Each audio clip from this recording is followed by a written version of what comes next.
En un principio, nosotros vamos a introducirnos viendo que la tetralogía de las películas de los Juegos del Hambre surgen de la trilogía de los textos, ¿sí? Tanto en el 2008, 2009 y 2010 salió una trilogía escrita por Susan Collins, ¿sí? Editada en inglés y luego también en español por RBA y Editorial Molino. Siempre nos queda ese sabor de que cuando uno va al texto y luego ve las películas, tiene algunas implicancias, pero en realidad no tiene mucha coherencia con ella. Pero sin embargo, las películas, Susan Collins también participó como guionista, ¿sí? Así que en ese sentido hizo un poco de... Pero como vemos, ya hay una producción de más. Quiere decir que o había un libro que era más largo, o bien explotaron más un recurso. Lo que sí podemos decir es que si uno ve las películas, la primera es un tanto más diferente, porque el director es diferente, ¿sí? El primer director es Gary Ross, y las otras películas, Francis Lawrence las introdujo y tienen unos elementos que son, a mi parecer, un poco más lentos. El contenido es un poco redundante, ¿sí? Entonces, en ese sentido, ya vemos claras diferencias entre los elementos. Ahora, si hacemos una gran división, nosotros vemos que las dos primeras películas, Los Juegos del Hambre y Los Juegos del Hambre en Llamas, es donde se trata en sí la temática de los juegos en sí, ¿sí? Es donde los juegos se dan primero los juegos número 74 y luego los juegos número 75 en la segunda película. Luego, cuando nosotros vamos a las otras dos películas, ya no hay juegos, ya hay una revolución. ¿Sí? Ahora vamos a introducirnos por qué está la revolución y por qué se llega, pero acá ya no hay juegos. Aunque en la última película, cuando van llegando hasta un lugar que quieren derrocar al presidente, se da como una especie de nuevo de trampas que en algún momento se puede llegar a hacer referencia como a un juego número 76. Pero en realidad no lo hay. Solamente hay dos juegos, y uno es en la primera película y otro en la segunda película. Para hacer un pantallazo general, seguramente han visto las películas, y si no, los invitamos a hacerlo. Para hacer un pantallazo general, a ver, avancemos un poquito más, y ahí las comentamos. Principalmente, todo se divide en... Vamos a ir ahí. Todo se divide en esta región, donde nosotros vemos que hay una diferenciación entre el Capitolio, que es el punto central al lado del 3, y luego los 13 distritos. Cuando vamos por la segunda película, vemos que el distrito 13 había sido destruido totalmente. Pero en realidad el distrito 13 siguió, pero de modo subterráneo, generando un ejército de revolución. Ahora, esta división entre los territorios y el eje central del Capitolio, hay una referencia que se da acá en los Juegos del Hambre, fandom.com, que es un lugar donde se genera mucha producción acerca de los Juegos del Hambre, hay gente que es muy fanática en este sentido. Hay una referencia que dice: en un tiempo sin especificar, después de la actualidad, la faz de la Tierra cambió y la civilización moderna fue aparentemente destruida. Se desconoce precisamente qué causó el fin del mundo. Grandes masas de tierra cambiaron de forma, desaparecieron muchos recursos, la atmósfera se destruyó por completo y el nivel del mar subió hasta límites extraordinarios en todo el planeta. Un tiempo después del fin del mundo, como lo conocemos, una nación fue establecida ¿en dónde? En Norteamérica. O sea, hay civilizaciones. Lo conocemos, que pronto se conocería como Panem. Panem es mantenido tanto en las películas como en los libros, ¿sí? Se desconoce cuándo Panem fue establecido y por cuánto tiempo ha existido, aunque lo cierto es que Panem ha estado desde más de 75 años, es posible que tenga un siglo o dos de antigüedad. Panem creció tanto que fue dividido en 13 distritos separados, cada uno responsable de producir bienes de alguna industria en particular para servir las crecientes necesidades de la nación, y en todo esto funcionando bajo el control del opresivo Capitolio de Panem. Ahora, si nosotros vemos, Panem es el nombre de toda esa región habitada. Y los juegos que se desarrollan son los juegos del hambre. Ahora, el nombre propio del lugar, que es Panem, es Pan. Entonces, en el territorio que es Pan, se dan unos juegos de hambre. Y ahí está la referencia romana de esta frase que dice pan y circo, ¿no? Cuando uno se acerca a las películas, en definitiva, que son las que vamos a trabajar, los textos que vamos a dejar a un costado, nosotros vamos a ver cómo se da una sucesiva de situaciones que generan una decadencia de todo el plan. ¿En qué sentido? El Capitolio es un lugar de opulencia, a tal punto que cuando se hace una fiesta, en un momento, como habrán visto, les convidan un poco de una bebida y dice, ¿para qué es esta bebida? Porque si está lleno, esto te ayuda a vomitar y volver a comer. Entonces, los 13 distritos son 13 distritos donde pasaba muchísima hambre, pero en el Capitolio se daban el lujo de estar comiendo, vomitando y volviendo a comer. Todos los 12 distritos, en realidad, que están hasta la segunda película, en la tercera destruyen el 12, pero el 13 sigue manteniéndose, se destaca la opresión en el sentido de que todos producen un material, un producto, algo que hacen. Unos trabajan la madera, otros trabajan la piedra, otros generan diferentes cosas. Y todo va al Capitolio. Entonces nosotros empezamos a ver una teoría de centro y periferia, ¿sí? La división teórica, política, donde centro y periferia, la diferencia es que centro es el poder y periferia son aquellos que entregan los elementos que necesitan, ¿sí? Este centro. Nosotros lo estamos viendo aquí de a poco, pero como bien dice en otra parte del texto, ellos desconocen si hay otros territorios en otros lugares. Ellos se mantienen, como están aislados por el agua, por las cuestiones físicas, ellos están como que es el único lugar habitado, ¿sí? Casi siempre uno ve en las películas cuando pasan este tipo de circunstancias, son textos distópicos, que siempre hay otras comunidades en otros lados, ¿sí? Y si no los meten, como pasó con Lost, que en un momento, como en la cuarta temporada, apareció gente de no se sabe dónde, ¿no? Ahora, ¿qué pasa? Estos 13 distritos oprimidos en un momento le hacen guerra al Capitolio. Cuando hacen guerra al Capitolio, el Capitolio los vence, con muchas pérdidas. ¿Y qué es lo que establece el Capitolio? Que todos los años, para que aprendan y respeten las autoridades y cómo se ejerce el respeto por la vida, y etcétera, etcétera, la generosidad del Capitolio, se va a dar un juego, que en ese juego cada distrito va a dar tanto un hombre como una mujer, para que vayan a un campo de juego, y en ese campo de juego, ¿qué es lo que va a pasar? Van a luchar estas 24 personas, porque son 12 distritos, van a luchar a vida o muerte, quedando un solo sobreviviente. Ese es el juego, ¿sí? Pero lo muestra en la gran generosidad que tiene, dándolo como en esta cosecha, como tributo, la palabra.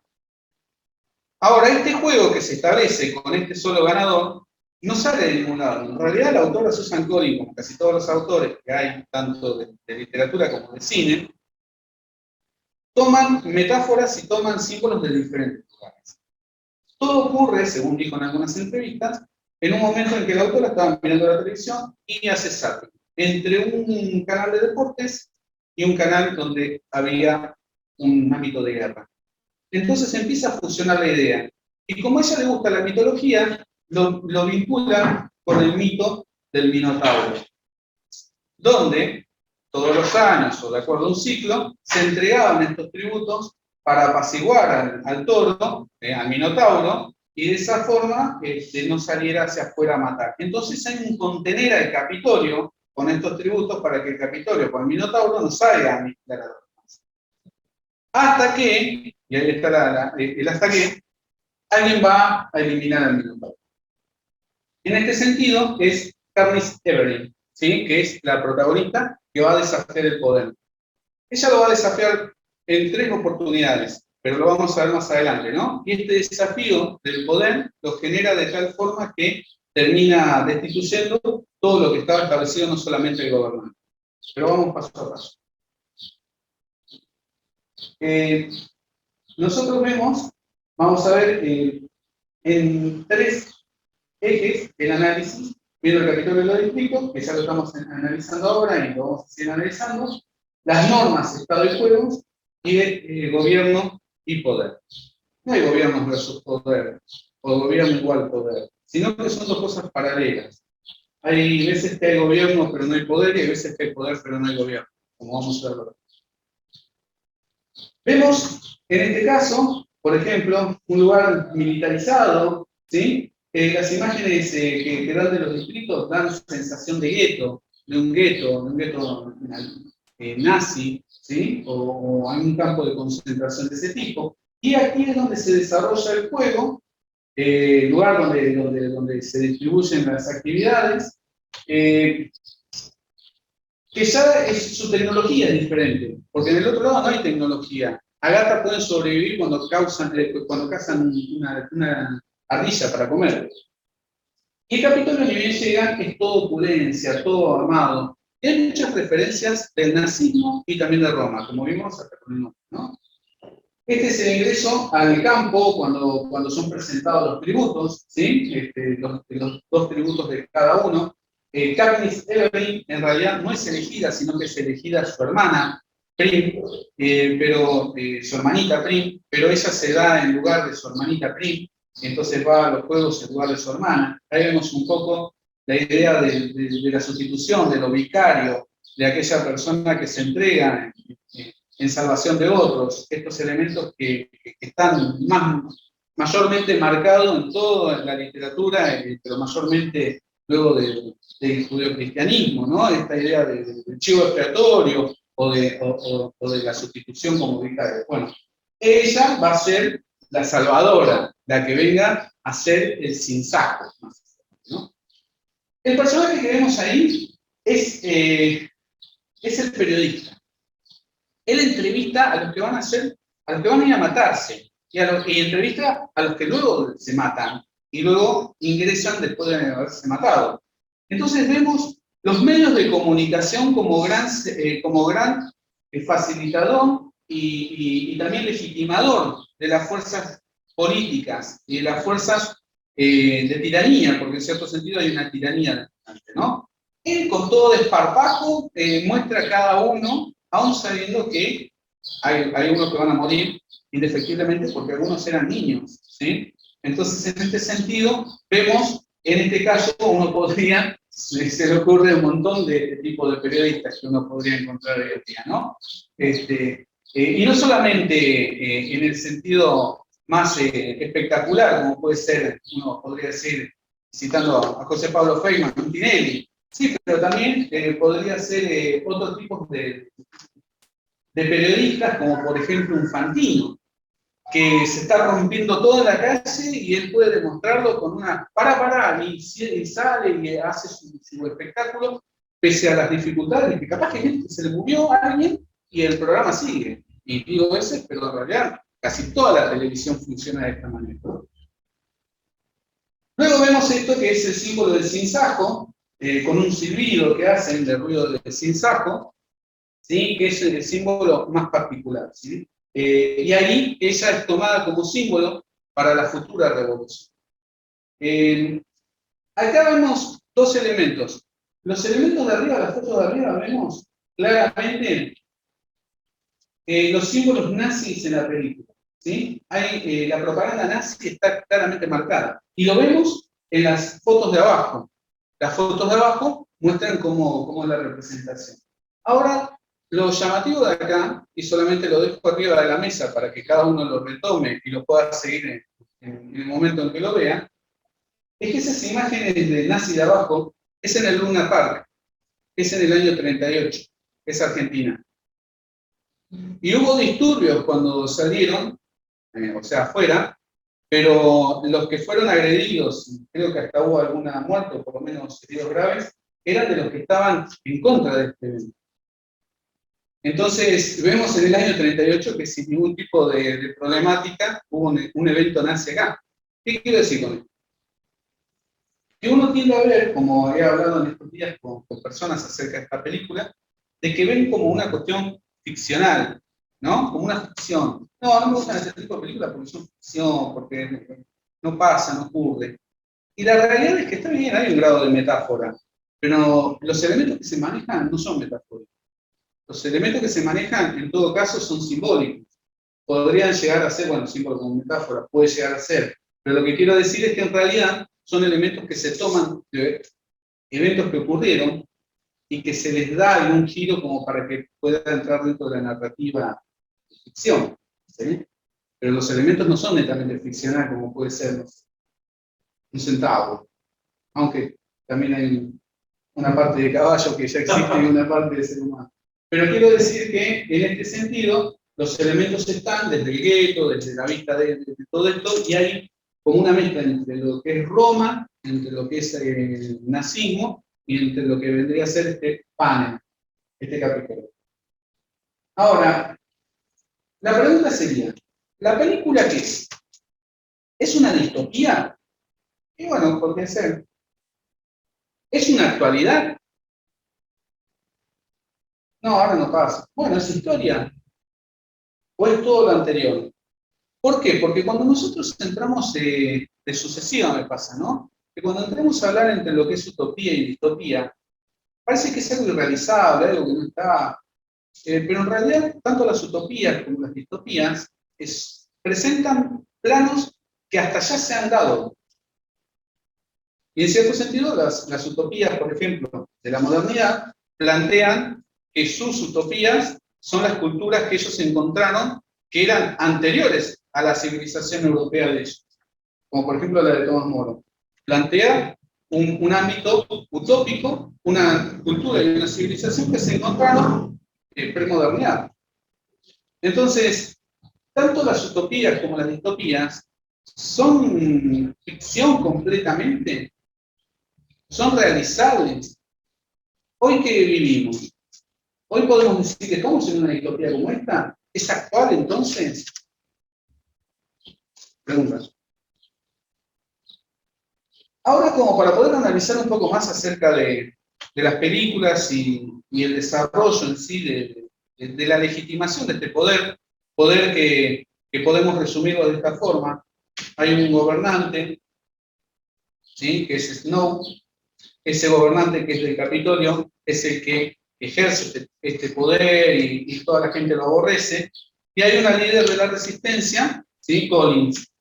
Ahora, esta líder de la resistencia va a tomar a Everly y la va a sacar de los juegos en la segunda película, junto con el jefe, el jefe técnico de ellos, de seguridad.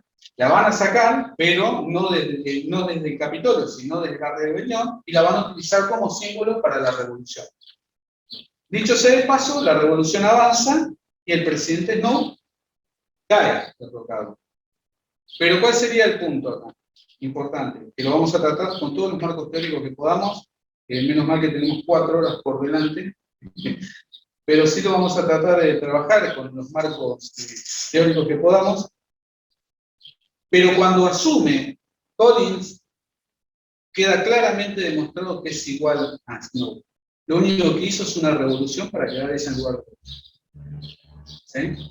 Entonces, aquí se da una puja, que la vamos a ver un poco más avanzado, pero sí hay elementos que van legitimando estas tiranías, opiniones públicas que se van manejando. Y ahí, en ese punto, vamos a ver normas, Estado y juego, por lo menos en este sentido de las películas, con el compañero Marco. Más que nada, me quedé pensando en la femenina anterior que decía que es esta película y puede ser un momento de reflexión para todos nosotros, de cuestiones que tienen que ver justamente, para recuperar este punto, es decir, ¿cuál es el alcance de las normas con respecto, y ahora yendo al campo del derecho, ya que aquí tenemos también un colega, al respecto, si hacemos una diferenciación de propuesta de principios, normas, reglas, y cómo esto opera en tanto, si vamos a la película concretamente, lo que se trata es de un juego macabro donde la gente intenta subsistir, ¿no? Impuesto por el Estado, se esforza a alguna gente elige participar de este juego donde el ganador, bueno, alcanza un premio y los demás juegan con su vida, ¿no? Bueno, ¿cuántas normas podemos crear a través de nuestros sistemas, a través de sistemas en nuestro caso democráticos, pero también hubo sistemas que confluyeron y funcionaron de contrapunto? Esto se ve, por ejemplo, históricamente en lo que fue los juicios de Nuremberg, cuando se ponía arriba de la mesa, porque esta expresión, arriba de la mesa se pone la cuestión de las normas, las reglas en el ius positivismo, que significa que el derecho es lo que está concretamente escrito, y que si un soldado de la Gestapo había reaccionado de una manera violenta, porque respondía a las directivas de un superior que le decía, bueno, actúa de esta manera, de lo contrario, el balazo es para vos, ¿no? En el peor de los casos, o tal vez en el único de los casos, ¿no? No era ni siquiera hipotético, sino que era real.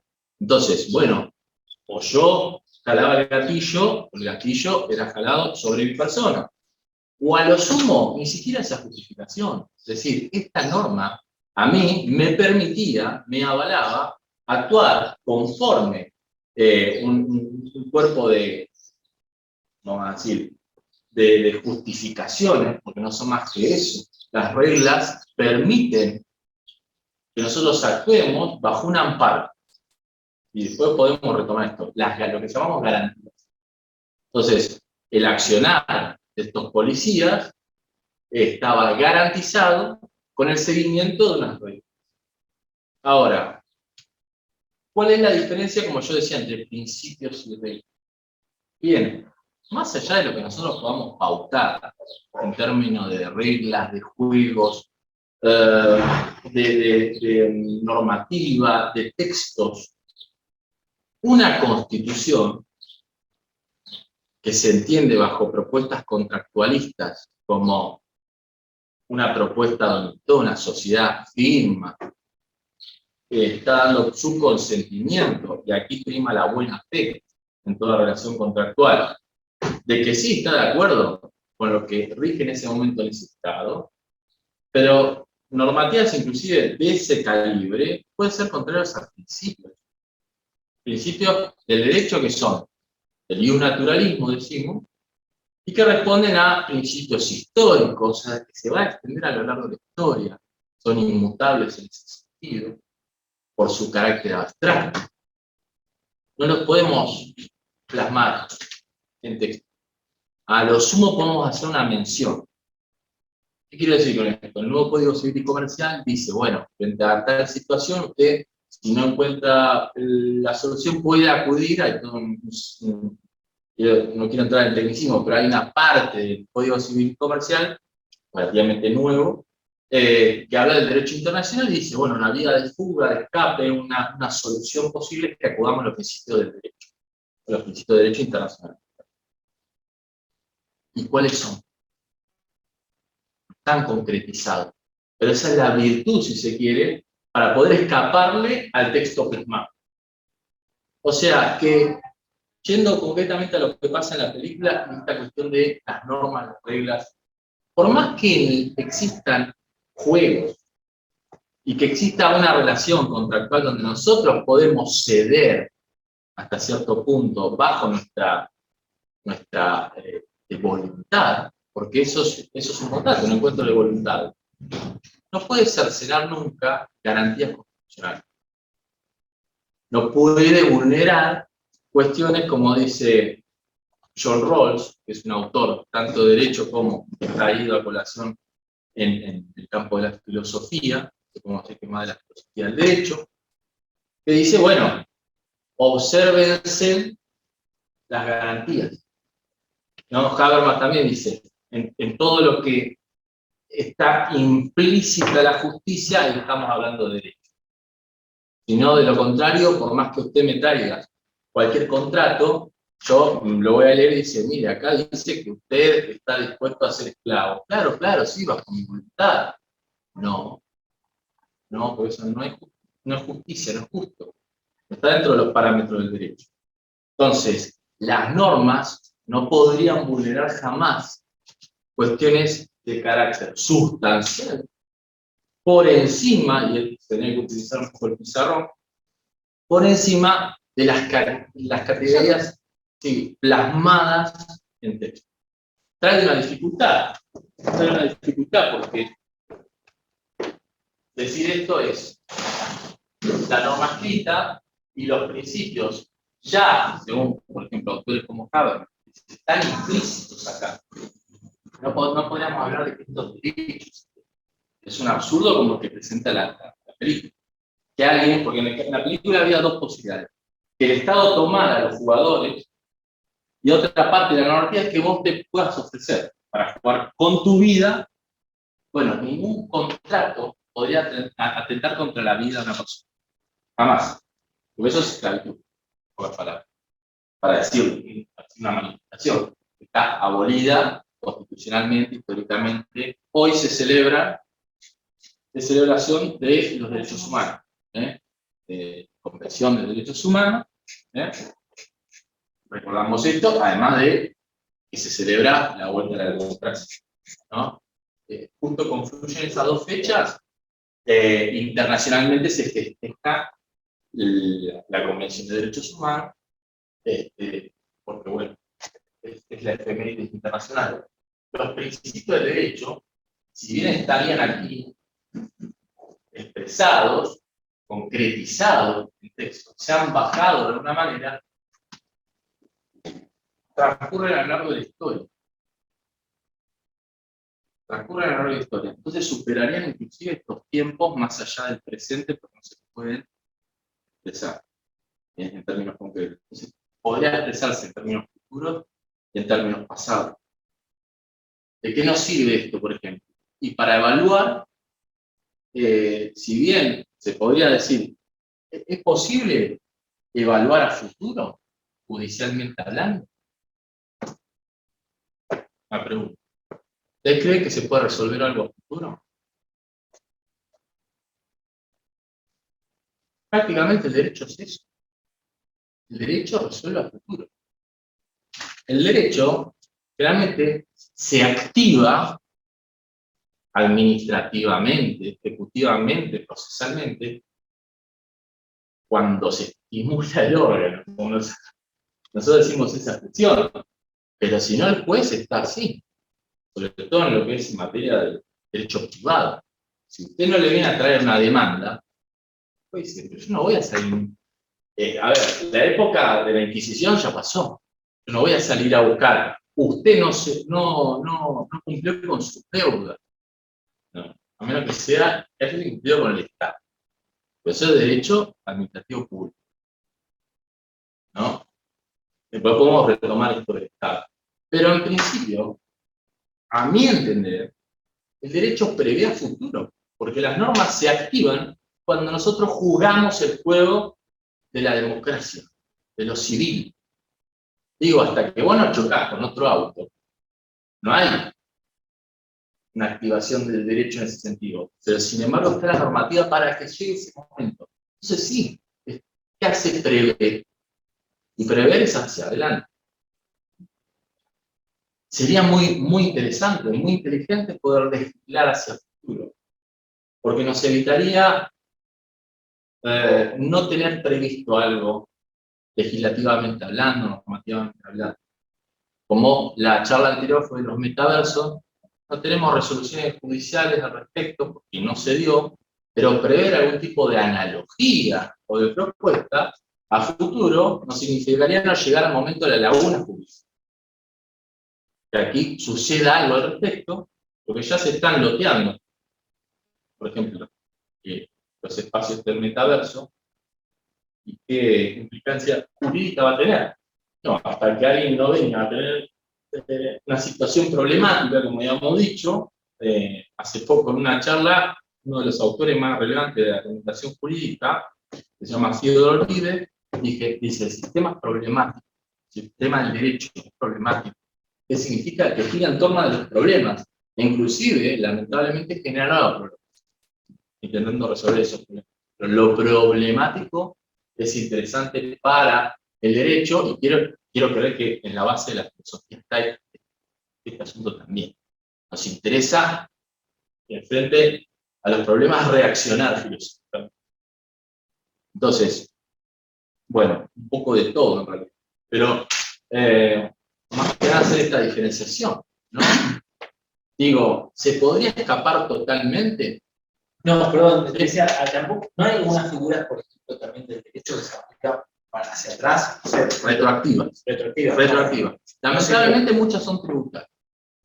Pero pasaba, por ejemplo, no sé, obediencia de vida, femicidio, derechos humanos, que aparecen para juzgar cuestiones del pasado. Sí, podríamos decir que habría que ver el futuro, pero digamos, muchas veces se justifica justamente para... Sí, pero es que, porque si entran en una nueva figura, aquella, a ver, si vos prevés una posibilidad de que, no que se aplique una normativa de forma retroactiva, ¿cómo te puedo explicar?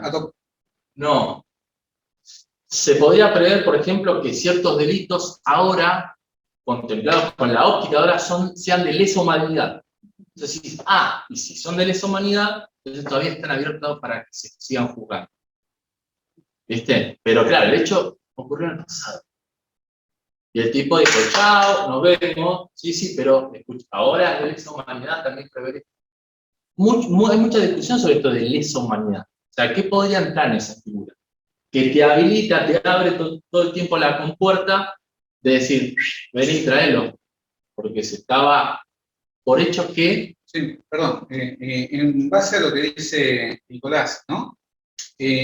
Podríamos decir que el derecho, su función es prever hacia adelante, pero como prevé con fallas, hay que tratar de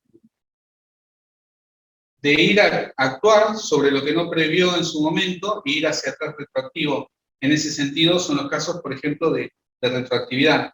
Pero en realidad el derecho estaría como viendo la posibilidad más adelante de volver hacia atrás.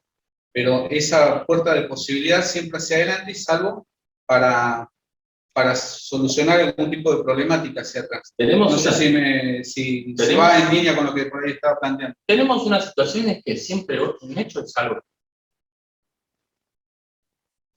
Todo eso es discutible en... Lo que dice Nicolás es razonable en términos de si ya hubo un juicio y este concluyó, se podrá en un futuro revisar, por ejemplo. Es decir, y será juzgada una persona 2 veces por un mismo delito implícito. Eso es una regla básica. Claro, discúlpame, pero sería revisar para, digamos, aprender de algo del pasado para que no lo ocurra en el futuro, según vos estás planteando de legislar a futuro.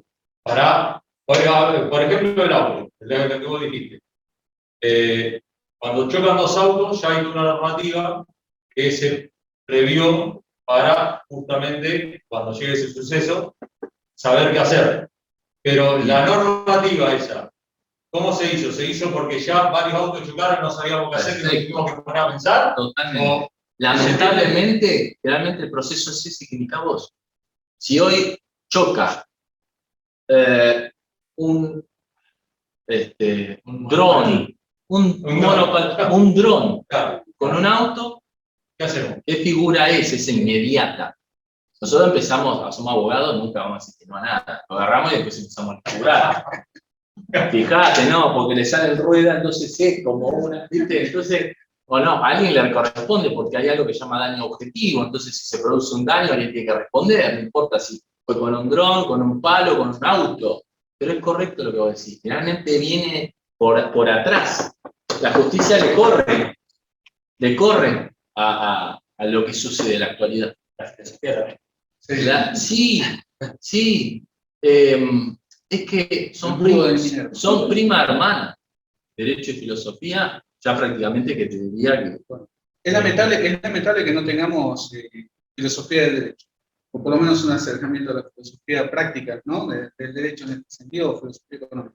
Pregunta. No obligatoria, pero es claro, pero claro, no pasa la voz, conmueven. Un seminario, pero no por eso, sería algo como para trabajar. Ahora, pregunta. Supongamos cuando hay una revolución, lo que hay en un gobierno de revolución es rever todo. Se hace una constituyente, la constituyente derroca la ley que está y se genera una ley nueva.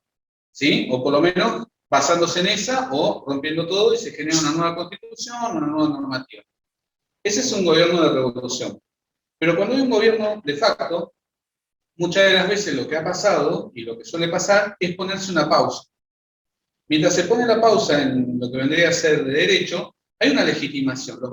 Supongamos, los golpes de Estado que hubo aquí en Argentina tuvieron una legitimación, y la legitimación casi siempre vino del lado jurídico, ¿sí? De los órganos legales. Ahora, en este caso, por ejemplo, con el gobierno de Snow y los gobiernos que se establecen, por ejemplo, el juego del hambre, etcétera, etcétera, en la película, es como si dijéramos, no importaría tanto la normativa que hay, sino que la reescribo, y la reescribo a medida, ¿sí? Entonces, los gobiernos totalitarios, autoritarios, los gobiernos ya no tanto de corte democrático, sino o bien de revolución, o bien de golpe, lo que hacen es una reescritura nueva, y esa reescritura es a medida. Si nosotros vemos, por ejemplo, la normativa fue cambiando constantemente dentro del juego. Hay un solo vencedor. Cuando se veía que había un romance entre los dos y eso generaba un problema afuera y también pagaba afuera, bueno, pueden salvarse dos, pero que tengan que ser del mismo distrito. Y a lo último, como se veía que ya iba a ser un símbolo de revolución, queda uno solo. Y después, como se iban a suicidar, bueno, pueden quedar los dos. Entonces la normativa todo el tiempo cambiando y haciendo la medida.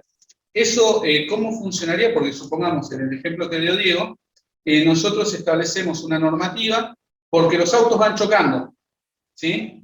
Entonces, ¿hacemos una normativa a medida para esas situaciones o es una normativa abstracta preveyendo hacia adelante? Más allá de cómo se hace, cómo debería hacerse y cómo se dan en estos casos, porque esto me parece que es más totalitario en el caso de la película, ¿no? Bien, en principio la palabra abstracto le correspondería por entidad a los principios. Cuando hablamos de reglas y normativas, tiene que ser puesto. Por más que el lenguaje sea complejo. Nosotros por ahí en filosofía acudimos a expresiones como abstracto porque el texto nos lleva a alguna cuestión que decimos es poco claro, un poco evidente. Para el derecho en términos generales es concreto en tanto está escrito y lo abstracto quedaría solo destinado a los principios porque no pueden determinarse por escrito. Y han quedado en esa abstracción. Quien quisiera escribirlos nunca sería suficiente. Su carácter es tan abismal, si se quiere, respecto a la normativa, que para algunos esa imposibilidad de ser captado y transmitido razonablemente por escrito, si no puede ser en esos términos, para muchos autores, hay un autor que se llama García Amado, que habla de que directamente los principios no existen porque no tienen sentido. Pero volviendo a lo que vos decías, y diciendo esto... Claro, hecho a medida, ¿no? Cuando vos decís hecho a medida, en la teorización de Kelsen, que habíamos trabajado la vez pasada, tenemos Constitución Nacional, Carta Magna, tratados internacionales, normativas de fondo, como los códigos penales, civiles y comerciales, y acá en la base, como decir, lo de menos importancia, cuando debe ser inversa, en la base, lo de más importancia, como en una pirámide funcional, por así decirlo, están, por ejemplo, las ordenanzas municipales. Esto de jerarquía, de menos a más. Bueno, los principios están acá. No puedes expresarlo. No hay principios a medida. ¿Qué es el principio? ¿Qué sería el principio para nosotros en esta película? Esa expresión que nosotros tenemos de decir que está mal. Porque es en el espectador que eso está mal. Bajo estos criterios. Claro. Porque si esas personas nunca entienden que eso puede ser de otra manera, ¿por qué nosotros tenemos esa sensación? De que se está vulnerando todo esto. No. Ellos han... Acuérdense, por ejemplo, habíamos dicho, es un contrato social. Entonces remitimos a los contractualistas, y vamos a Hobbes, y vamos a Rousseau, y otro tanto los utilitaristas, que te decían, bueno, y encima, el contrato, ¿qué tiene que ser? El mayor beneficio dentro de lo posible, la mayor cantidad de gente, ok, fantástico. El tema es que si estamos acordando, pero igualmente, en ese contrato que contemplan vulneraciones, lo que se llaman cláusulas leoninas, esto que decíamos que revienta las garantías fundamentales. Todos trabajamos con actores como Ferrajoli, Luigi Ferrajoli, que dice, inclusive, habría que hacer, si este es el máximo, si acá está la Constitución Nacional, bueno, hagamos una Constitución global. La Constitución de Constituciones, no sé, la Constitución de la Tierra, en materia, por ejemplo, medioambiental. Si tanto nos interesa a nivel global cuidar la naturaleza, el medio ambiente, fantástico. Entonces, esto nos genera garantías por escrito. Bueno, sí, claro. Lo que pasa es que en ese sentido, perdón, ¿no? El derecho internacional sería como una cuestión de cada nación, como un leviatán, pongamos el ejemplo de Hobbes, y el derecho internacional sería la normativa de la guerra de estos leviatanes, porque cada estado como leviatán se ponen en guerra. Entonces, ¿cómo sería? Bueno, tal vez con una normativa de la normativa. Y ese por ahí puede ser filosóficamente el planteo de Kant, ¿no? Este cosmopolitismo, esta unificación de la situación. Ahora, cuando decimos, vos decías que para el espectador esto es injusto, ¿sí? Pero también lo era para todos los distritos. Los distritos, cuando uno ve, van, como diría el versículo bíblico, ¿no? Como oveja al matadero.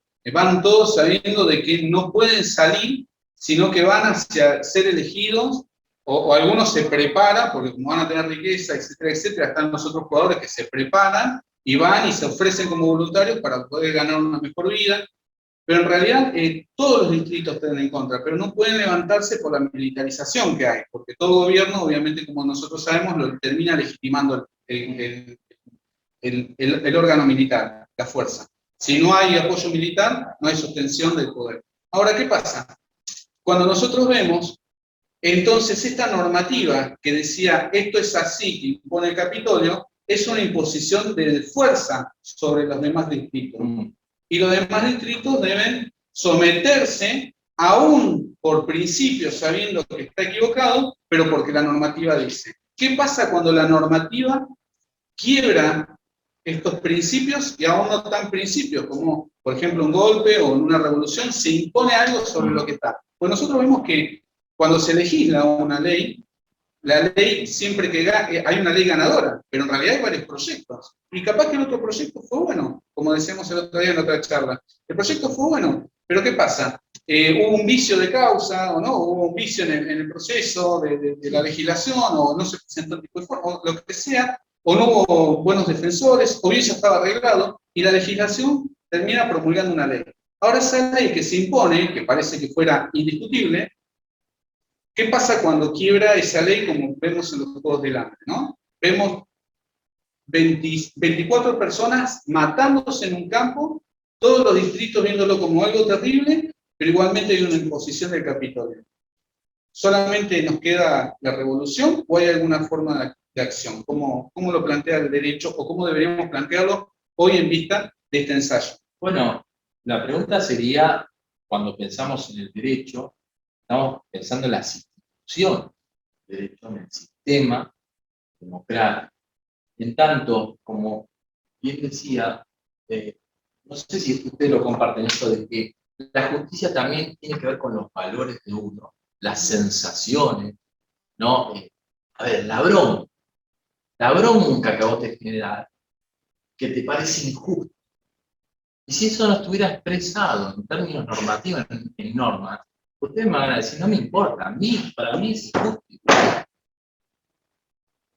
Cuando hablamos de revolución, justamente, realmente se da esto, en estos términos, ¿no? Rebatir lo que está normado, institucionalizado, por ejemplo. ¿Por qué? Porque yo siento en mi fuero más íntimo que hay algo que es muy injusto. No, sí. Pero qué interesante, ¿no? Entonces, pensar cuánto de nosotros aportamos en estas películas como los observadores, en tanto nosotros estamos configurados, para mí, correctamente de esta manera. Tanto que se nos activa algo. ¿Qué sería de ver eso y decir, no, bueno? O también podríamos, y paso rápidamente sobre esto, decir, se llama el juego del hambre, pero eso no son juegos, definitivamente. O sea, ¿alguno de ustedes aceptaría que es un juego? Porque dice juego. Porque si es por eso, ¿cuáles son los alcances del juego? ¿Dónde está el juego? ¿Dónde está el juego? Y ahí, sí, sí, ¿no? Sí. Ya Sí. Sí. Es un tema interesante más que nada teniendo en consideración de que nosotros vemos el juego, que en este caso no es de mesa, pero sí como dispositivo de socialización. Y en este caso nosotros vemos que estos juegos, luego se han escrito un montón de cosas, no sé, 3%, los juegos del calamar, etcétera, etcétera, hay un montón de cosas que se replican, ¿no? Pero la cuestión del juego, en este sentido, impuesto, un juego, porque esto configura también dentro de, seguramente, del pensamiento de la autora, el circo romano, ¿no? O este tipo de juegos donde se estipulan que eran juegos que se disponían personas a morirse en el campo, ¿no? Entonces, ahí las preguntas serían, ¿el juego siempre es diversión? ¿La socialización siempre es positiva? La socialización siempre se ve como algo bueno, porque uno dice el juego como dispositivo de socialización, pensando que va a generar algo bueno. Ahora, en este sentido, bueno, podríamos citar muchos autores como Huizinga, donde dice que los que juegan generalmente no se ríen. Uno no ve un tenista así fascinado jugando, ¿no? O diferentes personas que están en un juego o jugando al ajedrez y está genial, haciendo selfie, sino que están en una situación que no necesariamente está la diversión, ni tampoco están aún como elemento primario, lo disponen como por ejemplo los animales, el perro juega, ¿no? Etcétera. Pero ahora volvemos en todo sentido a esto, así podemos redondear los conceptos en el tiempo, ya nos va alcanzando el tiempo, pero podemos, los puntos más o menos se tocaron, así que ahí volvemos. Podemos decir que hay una frase que dice, que después va a ver en otra película, otra replicancia, que dice, Katniss dice a Haymitch, que es quien excluye en el juego, otro ganador anterior en otra cosecha, vamos Haymitch, nadie que sea decente gana los juegos. Y Haymitch le dice, nadie gana los juegos, punto. Hay sobrevivientes, no ganadores. Esa es una frase muy fuerte, ¿no? Entonces, nosotros si lo llevamos al juego, como decía, el juego normado o el juego de la vida, ¿no? ¿Quién gana? ¿O sobrevivimos? ¿No? Bueno, Víctor Heredia diría que sobrevivimos. Pero en este sentido, nosotros estipular que hay un juego que en todo caso hace bien en interpelarlo. ¿Por qué es un juego? Porque se dice que es un juego, ¿no? Y en este sentido, no hay ganadores, sino sobrevivientes. Ahí, como último punto, y ahí redondeamos y volvemos a esto y generamos las preguntas y abrimos cancha, gobierno y poder. Y esto va a ser medio sencillo, pero lo vamos a poder ver. Nosotros vemos, según Aristóteles, digamos, ¿sí? Hay unas formas de gobierno, ¿sí? Las formas de gobierno podrían ser en tres tipos de cantidades. Uno, un gobernante, varios gobernantes, muchos gobernantes, ¿no? En este sentido, uno sería la monarquía, la forma pura, la forma impura la tiranía, en varios sería la aristocracia y la oligarquía, forma impura, Y en muchos sería la democracia o la demagogia en forma impura. En este sentido, nosotros vemos que es algo medio simplón, algo que veía en cierto sentido una sistematización, una taxonomía acerca de las formas de gobierno, pero es porque en cierto sentido Aristóteles se la veía con Alejandro Magno, él lo había incluido, y que en realidad con Alejandro Magno iban a venir esta tiranía, la cual se iba a venir y la individualidad iba a romper la sociedad griega, ¿no? Entonces, en cierto sentido hay una discusión sobre la tiranía, más allá de todos los demás elementos, ¿no?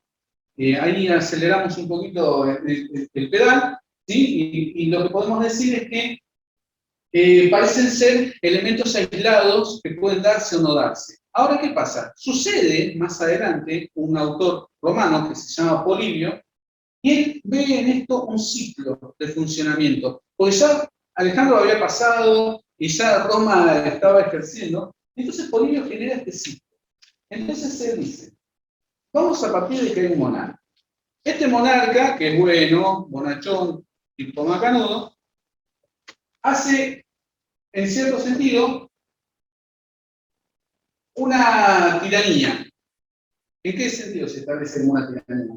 En el sentido de que ya no está gobernando para los demás. El monarca gobierna para los demás. Es uno gobernando para los demás. El tirano gobierna para sí.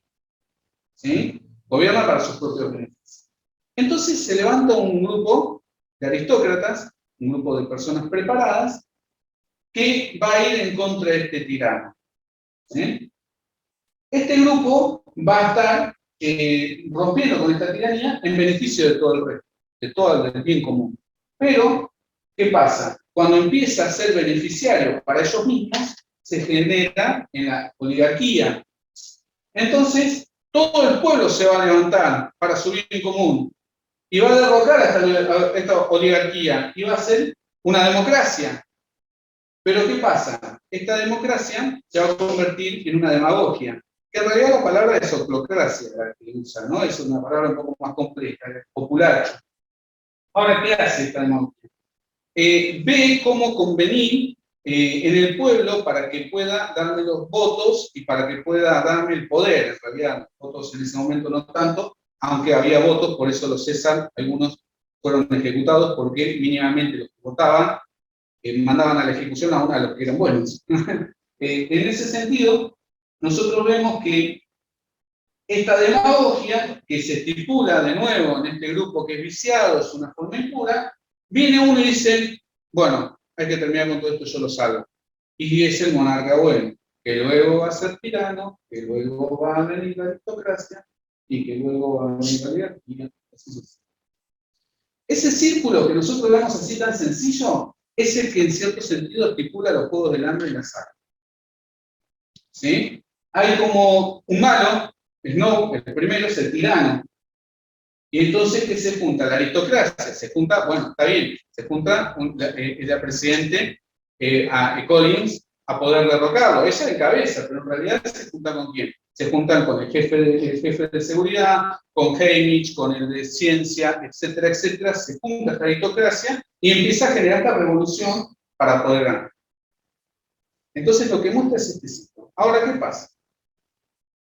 Nunca el poder, como dice el dicho, ¿no? El poder absoluto corrompe absolutamente. Bueno, no hay persona que se haya corrompido absolutamente porque no hay un poder absoluto.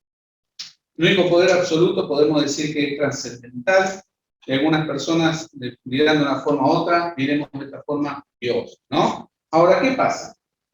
Nosotros planteamos que vemos una cabeza y esa cabeza nos parece la tiranía. Pero siempre el gobierno es un gobierno de consenso. Nunca hay gobierno sin el consenso. Hay que consensuar una parte, aunque sea la parte que contenga. Esa vendría a ser la teoría política de la clase media. ¿Sí? La clase media, la teoría política es que es instaurada para que la clase baja no se pudra y entonces derroque a la clase alta. Entonces la clase media siempre tiene la intencionalidad de llegar a ser clase alta y contiene a la clase baja para que no reviente todo, ¿sí? Entonces en este sentido, hablando con todos los tecnicismos para ver, ¿no? Pero en este sentido, nosotros vemos que la aristocracia, o sea, ese grupo, es la que siempre va a estar acompañando al tirano. Entonces no está por fuera. En el seminario hemos visto, por ejemplo, que hemos hecho algunas de las personas que estamos acá, hemos visto la muerte de Luis XIV, el rey Sol. Y en realidad vemos más preocupados y llorando a las personas que se quedan que a las que se están muriendo. Porque la realidad es que al rey muerto, rey del puesto, pero y los que están, hay que buscar trabajo, continúan, ¿cómo están? Entonces, en ese sentido, es como comerse la vaca, ¿sí? La que nos da la ley. ¿Qué pasa? Vamos a utilizar este autor, Robert Michels, en el libro Los partidos políticos, para generar una premisa, una proposición. ¿Cuál es la premisa? Es la ley de hierro de la oligarquía. El autor va a proponer, resumiéndolo, pero de una forma muy abrupta, el autor va a proponer que la organización es lo que da origen a la dominación de los elegidos sobre los electores, de los mandatarios sobre los mandantes, de los delegados sobre los delegadores. Quien dice organización, dice oligarquía. Entonces, ¿qué quiere decir? Que aún aquel gobierno que se establece, aún por una buena y justa, que estábamos hablando recién de justicia, ¿no? Por una buena y justa disposición, llegado el caso y tomado el poder, se convierte en una oligarquía, automáticamente. Aunque su causa sea la más justa de todas. Porque va a beneficiar al grupo que lo acompañó, aquellos que le van a sostener el poder. Digámosle, a ver, en la época, en las épocas, nosotros vemos en todas las épocas, nosotros vemos, por ejemplo, un faraón, que tenía una corte, no estaba solamente el faraón y todo abajo de igual medida horizontalmente. Había algo piramidal, bueno, aparte de la pirámide de Egipto, ¿no? Había algo que era una verticalidad con escalafones. Esos escalafones es la oligarquía. Es la que hace que se preocupa para que el pueblo haga lo que tiene que hacer y que los juegos vayan, que el poder se haga, ¿sí? Las fuerzas, cada uno de los ministerios, ¿sí? Después lo podemos ver en todos los ámbitos. Entonces, cada vez que nosotros vemos una cabeza, hoy vemos una persona, ¿no? Supongamos, vemos un debate, los partidos políticos y los presidentes. Entonces uno dice, ay, fulanito, sultanito. Lo que uno está viendo es la persona que el partido político decidió que representara al partido, que no tiene más voz que la que el partido le permite, porque así como lo pone, también lo depone. Está bien. Todos tienen archivos, fácil, por ahí se arranca. Entonces, en ese sentido, hay un grupo que siempre está legitimando, y en este caso, vemos en las películas y todo lo que hemos hablado, que uno de los grupos que más legitima es lo que hoy denominaríamos el Poder Judicial. La ley, el imperio de la ley, como dice un autor, ¿no? La ley imperando. Esa ley que impera está llevada adelante por un grupo de personas. Ese grupo de personas es esa aristocracia. Los rangos militares, las jerarquías, ¿no? Y así sucesivamente. Entonces, el planteo es que hay no sé si un progreso, pero sí hay como un complemento de las formas, ¿no? Las formas aisladas y satelitales, disgregadas de Aristóteles, un formato que le da Polibio, pero Michels lo que hace es decir, la base siempre es la oligarquía, es la aristocracia. Disfrazada en oligarquía a veces, pero siempre es una aristocracia oligárquica, que no siempre se va a mostrar como tal, ¿sí? Y a veces va a decir, apoya al tirano, a veces es ella misma, a veces dice que está a favor del pueblo, pero en realidad siempre se vuelve oligarquía. Es muy cuestionado Michels, porque más allá de que él lo escribe esto en el 14, y en plena guerra, bla, bla, bla, después terminó bajo las tropas de Mussolini. Llevó adelante su estamento oligárquico. Ahora, miren esto, en la película como la muestra. Este actor, ¿sí? Philip Seymour Hoffman, hace Plutarco. que es el personaje que toma el rol de jefe en seguridad, ¿sí? Jefe en seguridad. Este actor, lamentablemente una de las últimas cosas que grabó fueron los Juegos del Hambre. Él fallece en el 2014, sobredosis, y fue muy duro, la esposa hizo una carta muy grande. Y una de las últimas cosas que hizo fue grabar los Juegos del Hambre, y los Juegos del Hambre 2 se dan en el 2015, con ella fallecido. Cuando termina los Juegos, o sea, sin saco, la parte 4. Cuando se hace la parte 3 y termina, hay como un epitafio en honor a él, ¿sí? Lamentablemente fallece en ese tiempo. Este actor hace el jefe en seguridad, que también es muy simbólico, ¿no? El que estaba antes que él en la 1 se llama Séneca.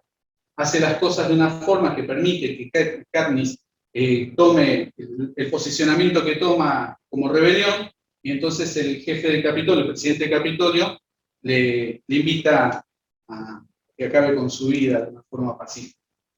Cual Séneca, ¿no? No se muere despejándose, pero sí le deja unas frutas como para que vaya a tomarlas, ¿no? Unas frutas venenosas. Entonces, él le continúa. Cuando él le continúa, ahí lo vemos en la primera foto, que está en chiquitita, que está con el primer presidente, que es Snow. Y él es el que viene asesorándolo. Y él es el que en los Juegos 75, que es lo que más indignación genera, en los Juegos número 75, como sea el tercer vasallaje, que son cada 25 años, dice que la cosecha no sea sobre el pueblo, sino sobre los que ya habían ganado, porque la idea era matar a Katniss, ¿sí? Para que se acabe la rebelión. ¿Qué pasa?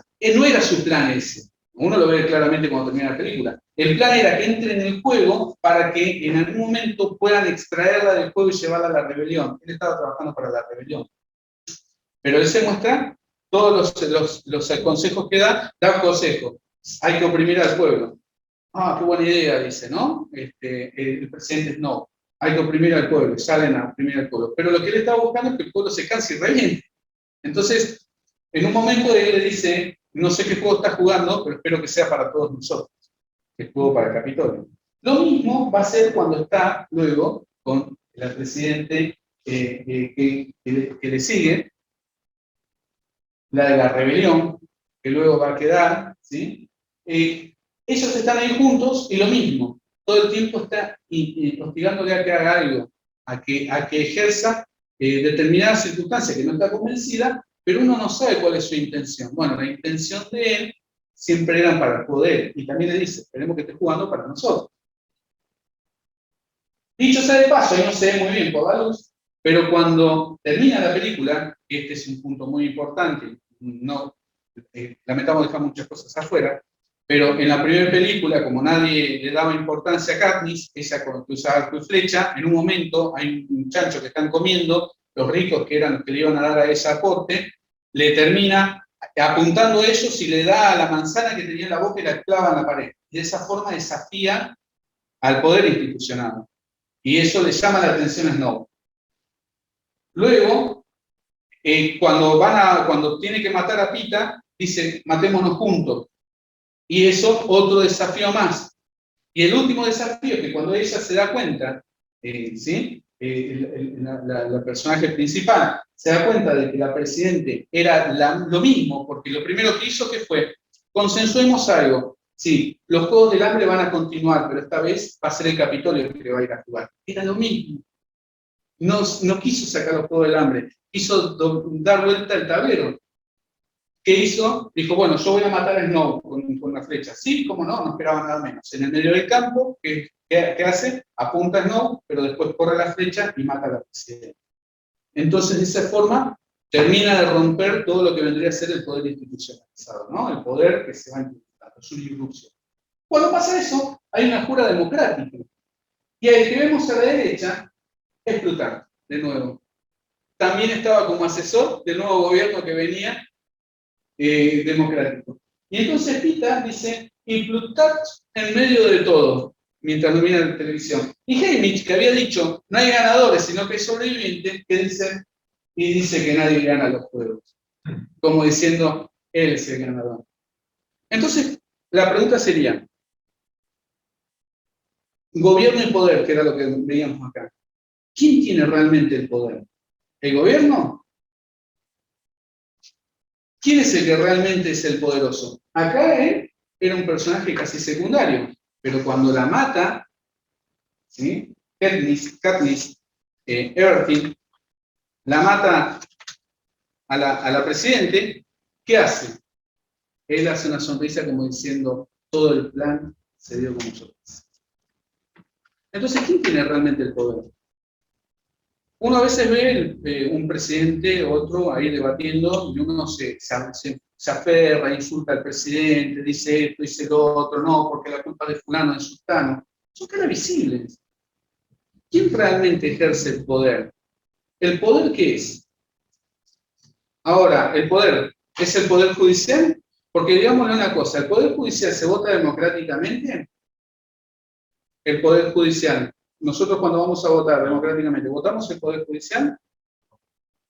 Es un poder político. Es un poder establecido políticamente. ¿Y quiénes legislan las leyes? ¿Jueces y abogados? No, son los legisladores, que son diputados y senadores y son políticos. Entonces, la política y el poder judicial, hay una vinculación que es muy grande entre los dos ámbitos. ¿Se entiende?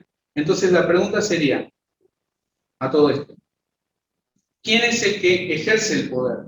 ¿El gobierno? Sí, claro. ¿Quién legitima? ¿Quién acompaña? ¿Quién es esta aristocracia que está sosteniendo aún ese tirano o aún esta democracia? ¿Quién es ese grupo de, como se dijo mucho en épocas de pandemia, de personas preparadas? ¿Sí? Aquellos que son los especialistas. ¿Quiénes son esos especialistas? Que deciden sobre nosotros qué hacemos, qué nos ponemos, a dónde podemos ir, qué podemos hacer, si podemos entrar o no en una provincia. Aún con una constitución, con toda la normativa, etcétera, etcétera, aún hubo elementos que fueron trastocados. Entonces, volvemos de nuevo a la pregunta. La película, o esta saga, o los libros, ¿son una distopía? ¿Es ficción? ¿Es actualidad? ¿Es historia? ¿Qué es? ¿Nosotros dónde estamos viviendo? ¿Y si nosotros estuviéramos en este ciclo de Bolivia? ¿Sí? ¿Dónde estamos? No contesto. ¿Dónde estamos? ¿En dónde nos encontramos? ¿Nos encontramos en la democracia? Muy optimista. ¿Dónde nos encontramos? Bueno, todo esto es legitimado.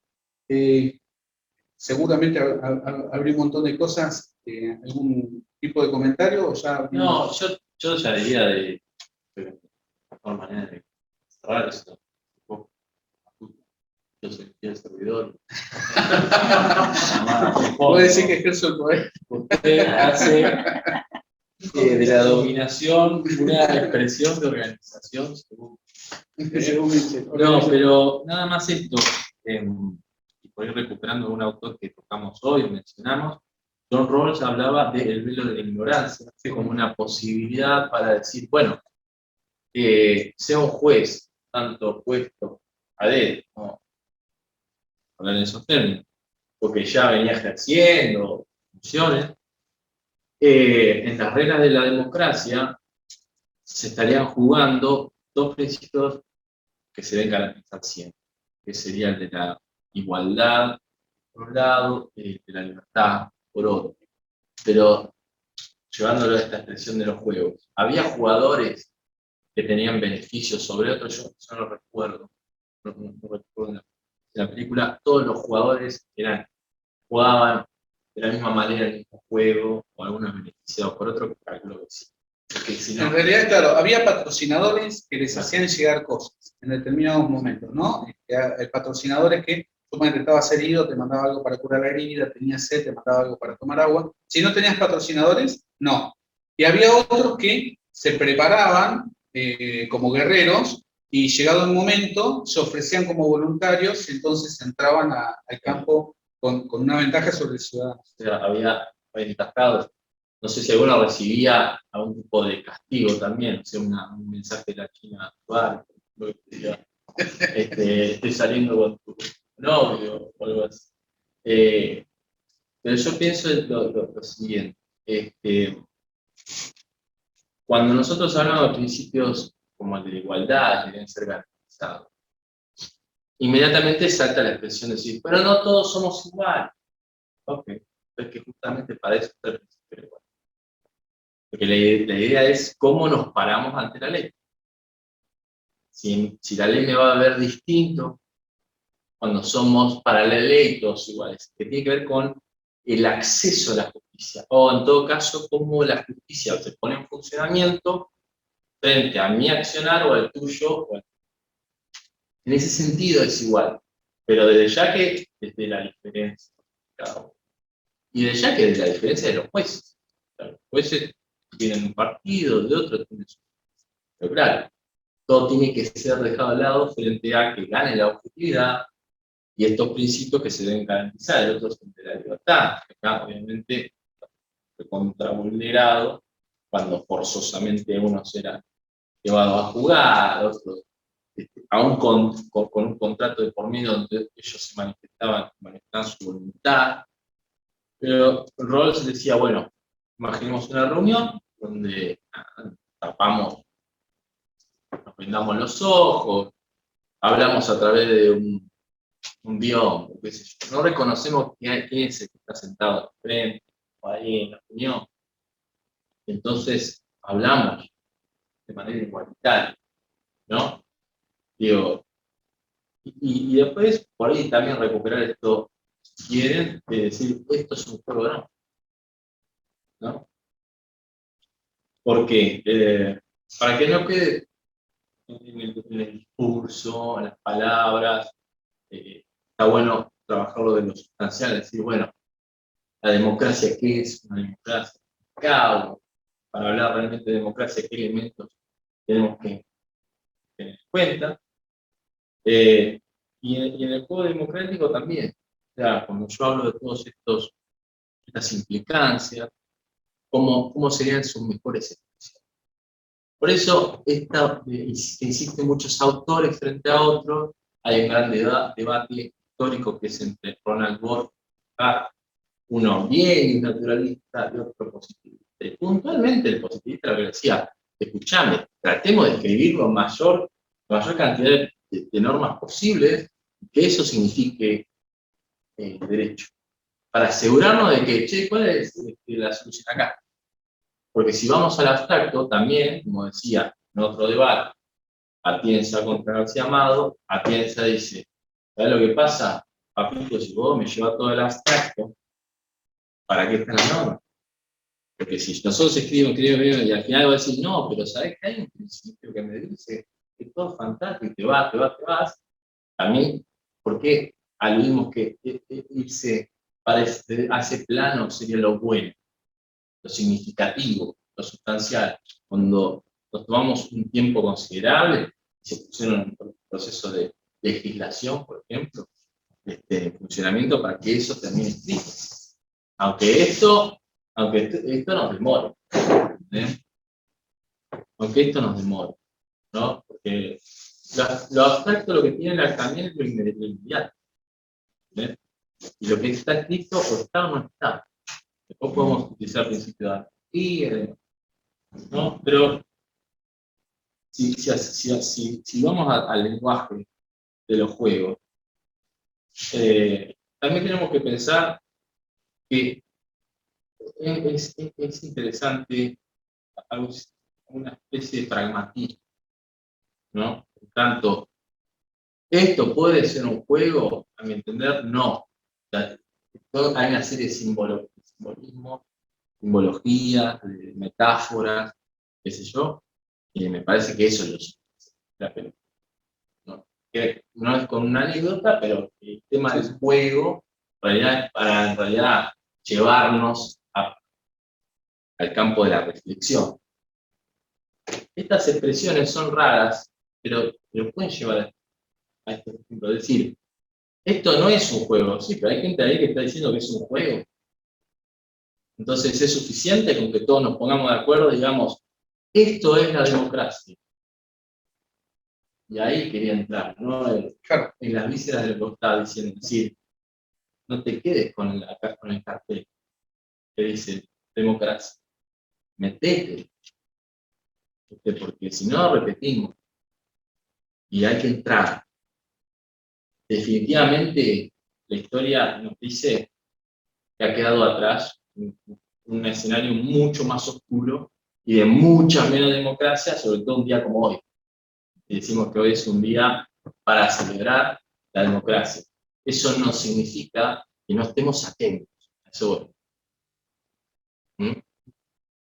A ver, hoy lo mencionamos. Job dice, el hombre es el lobo del hombre, como diciendo, bueno, fíjate, somos Sí. todos hombres, pero está bravo eso. Sí, en ese sentido hay una cosa que ahí podemos ver de diferentes ámbitos y de la filosofía desde hace un tiempo, que parece que son todos lingüísticos, ¿no? Parece que todo pasa por la cuestión de la palabra como importancia, más allá de la palabra, como se diría, ¿no? De logos de poder, sino en la palabra y me hacía referencia la palabra como descripción de algo, y esa palabra suplantada, como por ejemplo en 1984 de George Orwell, ¿no?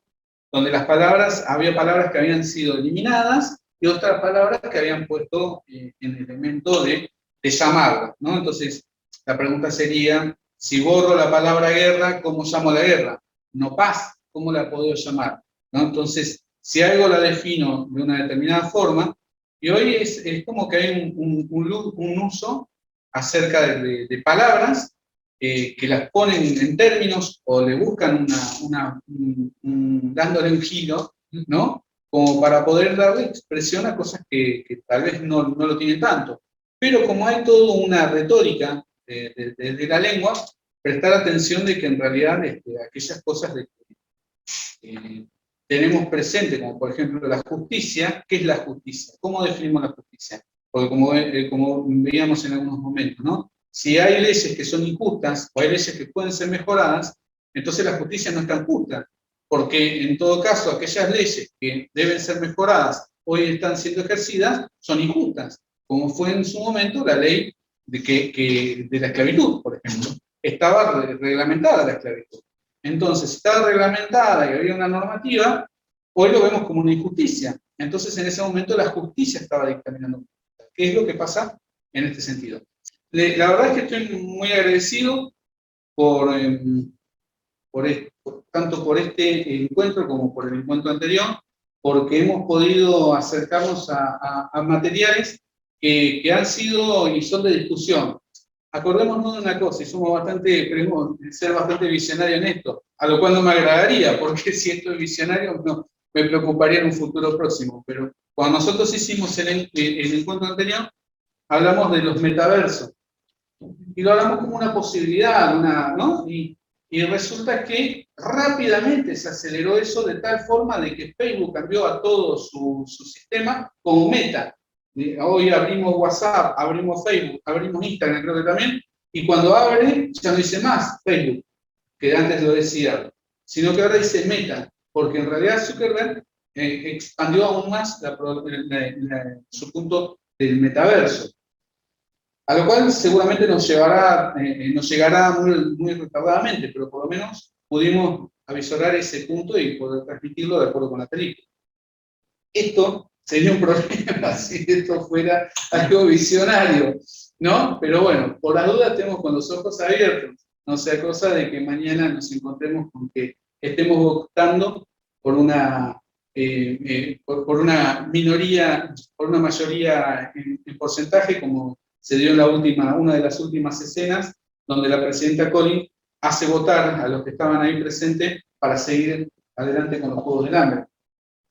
Muchas veces se lleva, votación por mayoría simple, ¿cuántos? Y tal vez la decisión es muy difícil de volver atrás. Sí, en términos democráticos me parece muy inteligente todos los días preguntar por el estado de la democracia. ¿no? Claro. Digo, si está en el estado de coma, si está en el estado, pero una metáfora y una reflexión. Este es un camino, supongamos, como las calles que transitamos diario. Un día aparece un bache, otro día aparece otro bache, otro día aparece otro bache. ¿Cuánto hay de cada? ¿Cuánto quedó de cada? Sin embargo, les decimos la calle. Seguimos pasando por la calle los baches. Si esto sirve de una metáfora para reflexionar cómo nos acostumbramos. Me hiciste acordar la calle en mi lugar. ¿Cómo nos acostumbramos a hablar siempre de algo? Pero preguntarnos por el estado. Y decir, ¿cómo está la calle? En el bache, casi ni parece calle. Podría ser una. Sí, sí.